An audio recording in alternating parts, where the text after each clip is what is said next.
Hey there, I'm Sarah Hodges, and this is Executives Uncut, the live podcast where we get to know real executives and the challenges they face so we can provide practical solutions in today's world. Now, today is a really special episode because it is the 1-year anniversary of our podcast, Executives Uncut, and it's our very first time going live on LinkedIn. And I have to admit, I'm nervous because it's also our first time not having one guest. I am the guest. I'm the person answering all the questions, which is like a lot of pressure. So today I'm going to answer all your questions. We've had several that have been submitted throughout the week, and we'll also share some helpful tips from past guests and some video clips from past episodes that are going to be really helpful to answering your questions. But first, I want to send out a huge thank you to Rohan, who is a LinkedIn member support consultant, because to be fully transparent, we have applied to be LinkedIn Live broadcasters no less than 7 times over the last year. And after the 6th rejection, I finally wrote an email to support and said, what do we need to do to gain approval here? Like, here's all the advancements we've made. Here's all the improvements that we've made. And Rohan was so impressed with our enthusiasm and desire to become LinkedIn Live broadcasters that he moved our case up the chain and we were approved on Sunday. So thank you, Rohan. And let this be a lesson to everyone listening to advocate for yourself whenever you can. So let's get to our first question. And I'm not going to lie, I almost changed this and made it not the first question because I don't think that this person's going to like my answer very much. So Lars, get ready for it. This is a question from Lars Reuter. I'm really bad with pronunciation. And he said, I think the most urgent question right now is where to find the people to rebuild the USA. We have an extreme shortage of workers from all kinds of jobs and trades, and lack of capable people in the automation and controls world. Who will do it? When will the U.S. rethink its education program and concentrate more on skilled workers instead of college debt-loaded office workers? We think we're the number one in the world, but we aren't. Lars, you are going to get our comments going on LinkedIn and on YouTube today with this question and perhaps my answer. So Lars, one of the things that we always want to do is innovate forward. We want to see kind of where the trajectory is culturally, economically, and try to innovate and adapt for that. And something I saw posted a few weeks back came to mind when I thought about answering your question. And the World Economic Forum recently released a post about how technology can change our future. And one of the ways they mention is that repetitive tasks will be replaced by machines. They had a quote from Stuart Russell, the professor of computer science at the University of California, Berkeley. And he said, I quote, "The age of human robots is over, and we have to figure out a new age. That means dramatic changes to the structure of our economy and society." So that begs the question, if we're going to have fewer automative jobs in the future and controls jobs in the future because AI is going to take over, do we really want to invest as much energy as we may have in the past to filling those roles, or do we want to innovate and acquire more AI to fill those roles so we are on the front end of the changes? And that's we could sit and chat about this for forever, but I think it's important.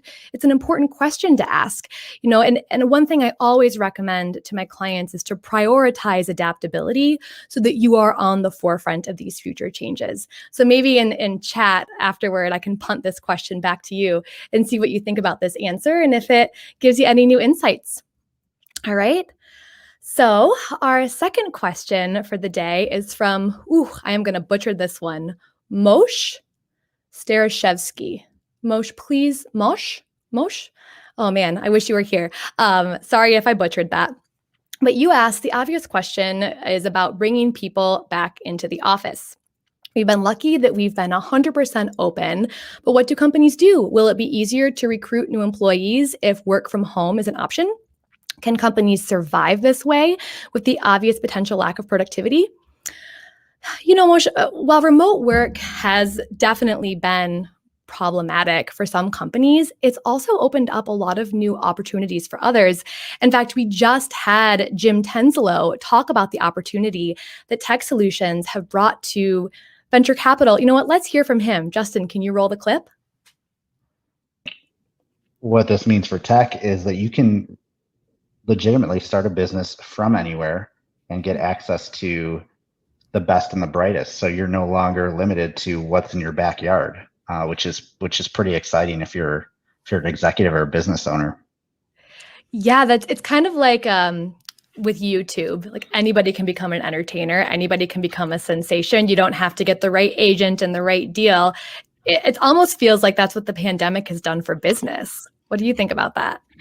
I agree, and I mean I've started to see some companies in Michigan that are developing technologies that you would expect to be developed in Palo Alto, and I'm like this company exists in Grand Rapids, for instance, and I Yeah. think it's not like a far-fetched thing anymore because you really can get access to folks that have worked in the Valley and maybe they've worked there for 10, 20 years and now they're moving back to Michigan because they realize they can. Mhm. And it's an exciting time in the tech world. It is an exciting time, not just in the tech world, but there's so many options that virtual remote work opens up for many companies. Obviously, there are certain organizations where being in the room with each other can make things more efficiency, but I think it's important that when determining an in-person versus hybrid remote environment, it's important to not just assume that in person is more productive for everyone because maybe it is for you or your organization. And I've been recommending to all of my one-on-one clients, talk to your employees about it, survey them, ask them what they prefer, and work together to clarify new expectations. This is a time to start having a lot of conversations about what's working for everyone because it's a great time to reset, to press that reset button and say, you know what, I'm not just going to assume that what we did in the past is better. It may have been better for you, but maybe somebody else out there, they are significantly more productive working from home with fewer distractions in the office and the absence of a long commute. All right, so let's move on. So Matt Sterenberg, man, I know that I'm screwing up all these last names. He said, related to company culture, every company wants to have work-life balance. However, they never describe what they're willing to lose to achieve this. I would trust a statement on work-life balance a lot more if the company made a statement on what they were willing to sacrifice to achieve it. Of course, most companies want you to have work-life balance, but also hit your KPIs, quarterly quotas, etc. And that's more of a general statement. He says, but I can play around with that. Why, thank you. so, um, so Matt, in terms of work-life balance, it's not a one-size-fits-all solution, right? This actually came up very recently in a coaching session. I have a client who's the CEO of a company, and he never turns off work. He doesn't turn it off for your traditional periods of time. So he's often having calls at 9 a.m., 10 a.m. when he's getting new ideas with members of his team who also prefer to work the same way. But then he'll turn it off during the day, throughout the day, to exercise or walk the dog. So his work-life balance is built in with little sprints of work throughout the day, and then he'll relax, watch a TV show, go back and have his call at 10 p.m.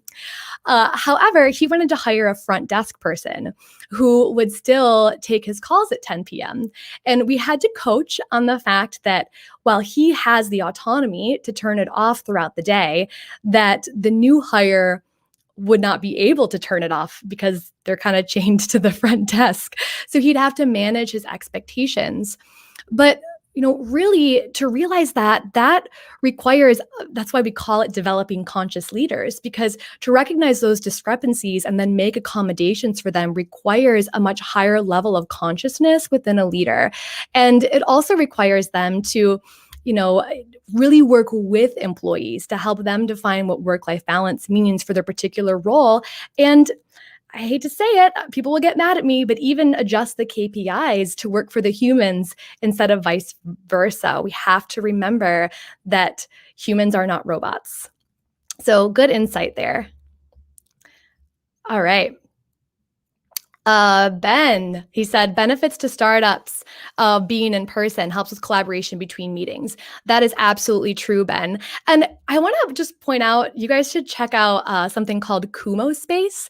It's this really cool, like, alternative to Zoom where you can like meet in a speakeasy or any other kind of little conference space. So if you are staying remote, there's popping up all over the place cool, innovative solutions to still get that kind of collaboration that feels more natural than scheduling a Zoom. But totally true, Ben. So our next question is from Giorgio Johnson. What positive changes in lifestyle and business did your followers find during and post-pandemic? Oh man, Giorgio, I would say it varied dramatically. I've had a couple other questions that were industry specific, but I'd say that across all industries, those who accepted the pandemic and who already valued culture, who had an amazing culture established, adapted really quickly and found that they retained a great culture and high engagement. And those who did not have an existing culture and did not have those values in place tended to struggle more. We have a clip from Jonathon Moore where we talked about culture and how his CEO handled the pandemic. Let's roll it, Justin. 2 or 3 weeks, 2 weeks before the UK government enforced a hard lockdown on the UK, our business went into lockdown itself. We made the decision, and everybody, 1,200 people, went into lockdown. Awesome. And the language around that was, all focused. The messaging was all, we want you to be safe. We need our people to be safe. That is, and phrases like the number one priority is our people being safe. And for 4 weeks, we all got kind of used to it, and we felt very sort of safe in a strange, weird time. And within those 4 weeks, the productivity in the business did, believe it or not, didn't drop. It didn't fall away. I love that clip and that example because it's, again, proof that prioritizing the humans and prioritizing psychological safety, and in this case, physical safety, helps people continue to be productive. And we know that psychological safety helps people access higher brain function so they're better able to focus, to be creative, and to connect with others. So that clip from Jonathon Moore is proof in the pudding as far as I'm concerned. So our next question is actually from Justin, our podcast producer. He wants to know what I've learned from working with him. He said, what have you learned from working with Gen Z? Are the stereotypes true? And has your perception changed over the past year? Oh yeah, my perception has definitely changed. And working with Gen Z has helped me level up not only my business, but my core teachings. I mean, I realized how much smarter and more capable Gen Z is than I thought. And when given the opportunity to shine in a role that utilizes their strengths, they will not only rise to the occasion, but they will come up with innovative ideas that absolutely shock you. But to utilize their gifts truly requires an entire paradigm shift in the traditional business model, because usually we bring in Gen Z interns for these grunt work roles, but they really, to let them shine, they need to think, create, and innovate. They've been educated to think, create, and innovate. And you're going to get the most ROI with Gen Z if you support those gifts. So if you're out there and you're struggling with Gen Z because they're doing a kind of a repetitive job, it may be because that's not the job that's best suited for them. And again, we're talking about kind of a complete change in the business landscape and the way that corporations operate. We're asking for leaders to be more conscious and show up as coaches and move people into roles that best resemble their strengths. And if you do that, you're going to get the best performance from each individual. So thanks for that question, Justin. You're amazing, and you've totally helped me level up my whole business and my teachings. All right, so our next question is from Zain Amin. He said, how is the future shaping? Are we ever going to go back to how we used to work? What controls are we putting in place to ensure higher productivity while working remotely? Zain, I love it. We never go backward. Even without the pandemic, We don't go backward. We innovate, we optimize, and we move to the future. We didn't go from the iPhone 1 back to the flip phone. Now we have iPhone 12? I've lost count. But that continued innovation is so important. It's all around us. And if we don't continue to innovate as companies, we're going to be left behind. Many companies are developing their own tech to train their employees, manage productivity, improve engagement. In fact, we spoke with Keith Meyerson in our episode on successfully working remotely. And I'm going to play the clip for you, but you're going to hear how, he's someone who created a lot of tech to train his employees, but he did it with the human in mind. Listen to this. How does that work? And if you're that person and you have kids, how are you managing your workload versus managing their schoolwork? And more importantly, if you're a leader, how are you making that okay for your employees to not feel bad about living a life? Right. I mean, that's the reality. And the most important thing, I tell people all the time, I'm an employee as much as I am a manager. So I want to treat people the way that I want to be treated. So I expect people to have doctor's appointments or have to go run errands or have to do school time or feed their newborn. I mean, and I'm sure you've experienced this. I mean, how many of us had Zoom calls where the babies are sitting on the lap now, right? Because if we don't do that, then they have to be on mute because of all the screen. So it's just, I think it's shown us and everyone else that we have to be more human and humane, right? and really put that word back in human resources. I think that's critical. I love what he said there. Be more human and humane. Also, side note, can we talk just for a second about that ugly gold background? What's so funny about that background is that I chose it like 5 seconds before my first Zoom presentation that I had to do at the last minute because we couldn't meet in person. And I was like, oh, cool, fits the brand, good. And it just stuck until I think it was Justin and somebody else's name is escaping me, and my best friend all said, Sarah, you have got to get rid of that thing. And I was like, really? It's that bad? But you know what? I just rolled with it. Anyway, so I think this is our last question of the day, and then we're going to get on to our 3 tips, but the 3 tips are going to come from me this time instead of one of the guests. Our last question is from a past guest and a good friend of mine, David Grosso. David, of course, you asked the difficult questions. He said, how do executives deal with the ongoing digital transformation of every business? Also, how do executives keep attrition down in an era of surging wages and widespread job dissatisfaction? You asked 2 questions in one, David, just so you know. But I want to say that something we've been talking a lot about at our Hodges coaching workshops and within one-on-one coaching sessions is that because we are culturally and digitally transforming at such high speeds, we need to rethink the entire definition of solutions. Solutions is no longer arriving at a destination that solves a problem. Because the second you think you've arrived and you rest in that solution, the landscape changes again. So it is more important now than ever to accept that the solution is the process of continual adaptation. The solution is the process of continual optimization. One thing that we've been introducing at our workshops is my paradigm of the stress matrix. We call it the stress matrix, and that every single organization has its own unique thumbprint, its own unique stress matrix, where individual stress and relationship stress and systemic stress all feed into each other. And we have been using our A+ method for sustainable habit change, not only at the individual level to improve individual performance and reduce stress, but also at the organizational level, at the systemic level. And that's really, really cool because then managers, employees are thinking about not just, the A+ method, I should say, is a feedback loop. It's something that you continually revisit over time.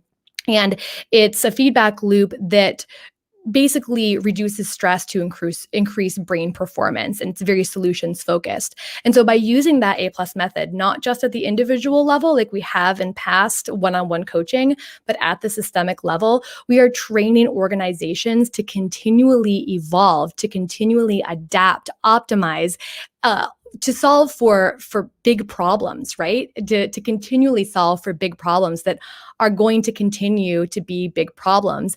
I don't know what to tell you about surging wages and widespread job dissatisfaction in general, but I do know that if you continually try to optimize it at your organization's level and not think, oh, I've arrived, we're good now, I've solved it, then as our culture continues to change, as the digital landscape continues to change, the innovation will be the solution. I had no plans on talking about the stress matrix, so I was not prepared for that. But you know what? I'm glad I threw it out there because it's quickly becoming one of our most popular concepts as CEOs are looking to change how they interact with employees and how they make how to improve their cultures in their organizations. So now let's get to my 3 tips. In all of our Executives Uncut podcasts, we ask our guests to bring in 3 tips based on the content of the day. So I would say that my 3 tips, as I look back on this past year of this podcast, on this past year throughout the pandemic, I would say that success comes from adaptation, which is what I just talked about. If you continue to adapt, you will continue to see success, even in little ways like this podcast itself. I started with a crappy ring light and a crappy green screen thumbtacked to my wall and just my AirPods. Now we got a bigger ring light and a nicer green screen and a podcast mic, and we're on freaking LinkedIn Live finally, right? So if you continue to adapt, if you continue to imperfectly layer improvements and just go for it, you will continue to see little successes that build into big successes. Tip number 2 is that your employees know more than you do. It's true. They're the ones who are living the job day in and day out. And while they may not be able to zoom out and see the full picture, they know how it feels to experience their roles. Talk to them more, get to know them more, ask them for their solutions more, ask them, how would you do this better? We talked about Gen Z earlier, and I don't know how I forgot to mention Emily, who I hired full-time straight out of college. And let me tell you what, she comes up with way better ideas than I do all the time. I'm constantly asking her how to do something better, and she constantly surprises and impresses me. And if you're an executive out there listening, try it out. You will be surprised as well. The 3rd tip, and this is very core to Hodges coaching, is that safe brains make for efficient brains. So if you want your employees to be more efficient, if you want to increase engagement, you want to promote psychological safety. And nothing promotes psychological safety more than going and talking to them, asking them how they would improve their roles, what you can do to support them and actually mean it. Try to follow through and make them part of the continual innovation of your company. So to leave it off for today with our coaching question, I just said it. The coaching question of the day is, how can you get your employees more involved in your organization's innovation? I'll say that again. How can you get your employees more involved in innovation for your organization? I reversed that second part there, but it's fine. Hopefully you get it. All right, we're going to put the 3 tips and the coaching question in the comments for these videos, so you can check them out later. And please continue to send me your questions. If you didn't get an answer, we may revisit it in a future episode. Thank you so much. Thank you again to Rohan for bringing us to LinkedIn Live. And thanks everyone for tuning into this episode of Executives Uncut. If you enjoyed the content, make sure to subscribe and share with someone who could benefit. If you're interested in bringing Hodges coaching into your organization, feel free to send me a private message. I'm always happy to talk to you or even just network. You can also visit hodgescoaching.com for new episodes of Executives Uncut or follow us at Hodges Coaching on LinkedIn or YouTube. I'm Sarah Hodges. Thank you so much, and I'll see you in a couple of weeks with a new guest. Bye.